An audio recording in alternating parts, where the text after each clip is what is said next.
Coming up, 13 years after her death, Karen Carpenter sings again. But where is Richard Carpenter today?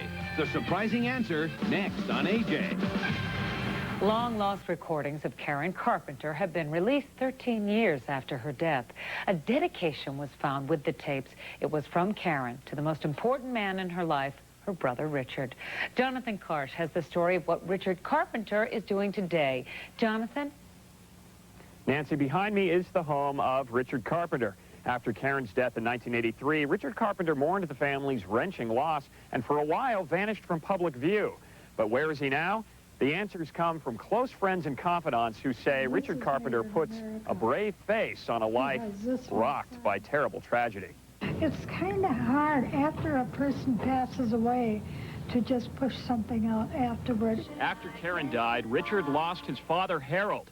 Now the family secretary, Evelyn Wallace, tells AJ Richard's mother, Agnes, has just had open heart surgery, and Richard is a constant presence at her bedside. He goes up to the hospital to see her, because that's one thing she always looks forward to, Richard coming up, you know.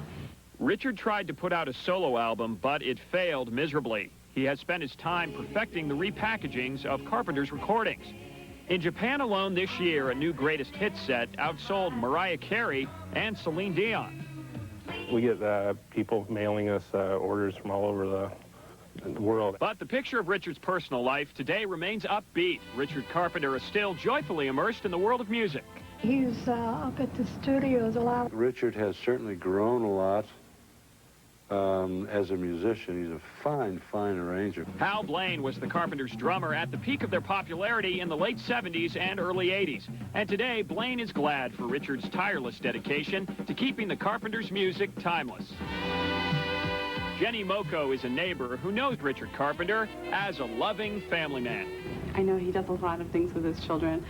They take swim lessons. They're always swimming and having fun. Tim Carter is a friend who owns a local record store. He comes in frequently, and he tries to keep current what's popular and what the kids are buying.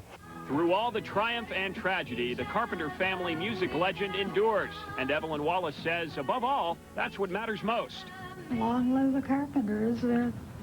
That voice should never die, as far as I'm concerned. Should live forever.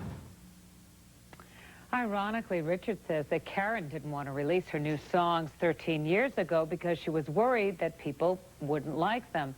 They may turn out to be her most successful recordings ever.